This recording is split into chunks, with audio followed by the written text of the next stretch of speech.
সুন্দৰ হৈছে দুবৰী তই কি আনিছ চাওঁ বঙহৰ দিয়ক এয়া মোৰ পিনৰ পৰা আপোনালৈ বিহু কাপোৰ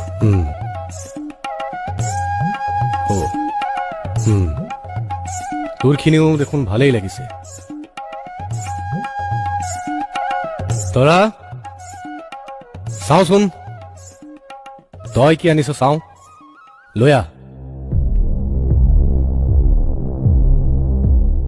লৈ আহচোন চাওঁ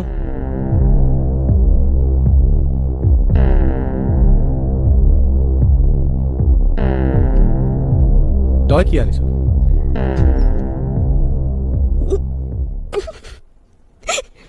মই কি কৈছো শুনিছনে নাই বঙহৰদেউ মই আপোনাক ইয়াৰ বাদে আন একো দিব নোৱাৰো শুন এইবিলাক মোক নালাগে মোক কাপোৰ লাগে